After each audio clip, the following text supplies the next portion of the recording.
Hey, this is Jake, Refresh Pressure Cleaning, coming to you December 18th. Getting a little colder out here in Georgia and getting ready for Christmas time. So just want to talk with you guys, just a couple more tips and tricks if you're just getting started out, and some things I didn't know when I first started, and this really saved me a lot of time and being more efficient out there on the job. If you're a one-man show and you're out there pressure washing, and you've got yourself a concrete cleaner and a good washer, and you've never had a ball valve, that's something you need to look into.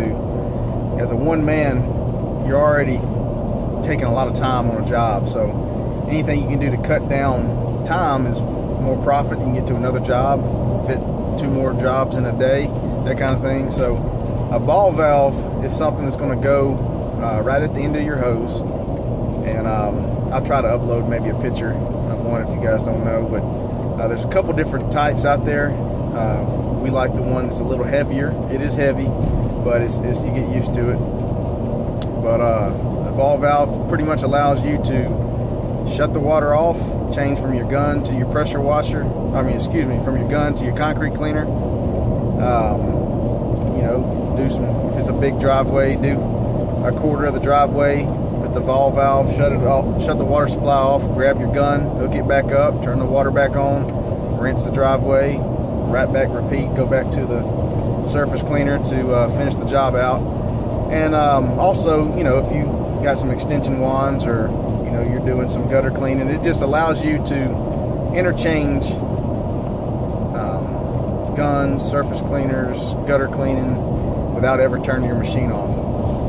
And pretty much we run it until we run out of gas. And another thing is, if you're trying to get more online presence, I know I talked before in one of our videos about the Wix site, and it's just real simple to get in. That's what we've used. I've got so much time invested now that I'm just going to roll with it. Learning out here, if I would have started out with a WordPress site, I think you're going to see a lot more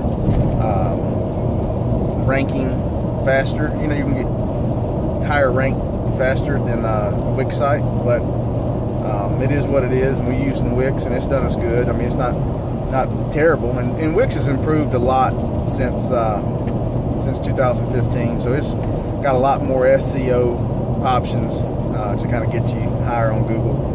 The other thing is Google My Business. It used to be Google Local. If you got your residence, and let's say you've got your insurance and your business license, and your business license is identified to where you're living, go to Google homepage, and at the bottom you're going to see a little tab at the bottom, little word you can click on that says Business. Click that, and it's going to give you the walkthrough process on how to get on Google, all for free. That is huge. If you did one thing in marketing, that's what I would suggest, is get on Google Local.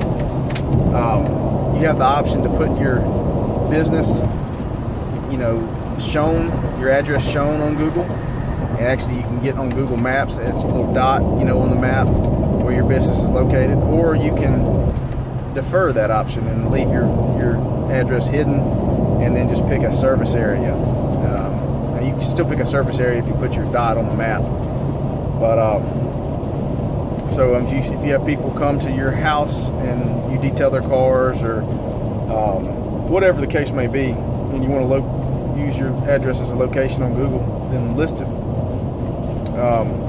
But Google My Business is great. Really spend a lot of time there. Your Instagrams and your Twitters and all that, I'm not saying it's not okay to have. It's definitely okay to have. It puts your name out there in more places. To really get business from Instagram or Twitter and stuff like that, it's going to be pretty rare, really. It's not going to probably happen. But spend your time on Google My Business. Upload some great photos. Post. They let you post on Google some coupons or some what's going on with the company. We're running a Christmas special right now. Get a free walkway cleaning if you book a house, or we've got another one running. I think it's buy a gift card for a Christmas present for one of your family members and receive $25 or $50 off. So just kind of get creative with it, but post kind of regular. Google loves that. And the next thing that really is going to bring your Google My Business spot is going to be reviews. So when you type in something, say if you want to go find a steakhouse, you're going to say steakhouse is in Griffin, Georgia. Okay, well, they're going to give you a list, but they're going to only show you that usually that top 3 unless you hit the down arrow and see the extra places that serve steak. So you want to get in that pack 3, and it would probably be wise to look at your surroundings and see how many pressure washing companies are there, where you would rank if you did use that location. You want to pick the best location that you can to put on the map. If you look at the Google Maps and you see all the cities, wherever that city name is, that's in Google's mind the center of that city. And the closer you are to the center of that city, the higher ranking you're going to be automatically. So if you can get that, we got a few offices. We got a sorry about that, got a phone call. The closer you are to the middle of that city, the higher you're going to get ranked. And then of course, the more reviews you have and the more interactive you are with Google, the more they're going to consider you a trustworthy company. And we have a Griffin office, we have a Oxford office, a Forsyth office, a Jackson office, and a McDonough office. And so what we do is we're not the closest to the center of the city, so we've had to work extra hard and get a lot of reviews and be very on top of our game when we leave the house, sending them a link saying, hey, I appreciate your business. Would you mind spending 5 minutes to put a review on Google for me if you feel that I was a 5-star service? And 99.999% of the time they have no problem in doing that. But that is something that you need to do, is get on Google Local. And besides that, there's a few other little things. Planning out your wash when you get to the house. And when you go out and quote it, go ahead and get you a game plan. You know, how we do it at Refresh is we soak the whole house. So we go start at one side and we soak and use our hose, go all the way around the house, applying the soap. Then we come back and we rinse.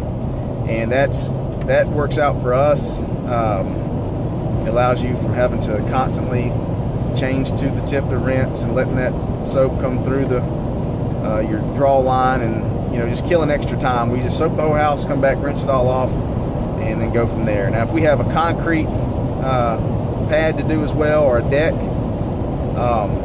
we go ahead and try to do that almost first, as far as the edging. Like say on concrete, you get your edges. We like to go ahead and edge it out, so that way when we come back with our surface cleaner, it's not shooting mud all back on the house, or it's not shooting, if it's a deck, not shooting a bunch of trash and grime back on the house. We go ahead and do that, so we're only rinsing it really one time, maybe a couple touch-up spots if we missed anything else. But I hope that helps some guys out there. It's just really going out there and getting into the school of hard knocks, learn on your own. You can get some bad advice from different people. You can get some really good advice from people, but it's really ultimately at the end of the day, it's going to be you and your experience and what works for you and your company. And I hope y'all have a great day. If I don't get back on here before Christmas, hope everybody has a Merry Christmas. And you can always check us out, www.refreshpressurecleaning.com. We're on Facebook, Instagram, and Twitter, all at RefreshClean05. Thanks, y'all. Have a great day.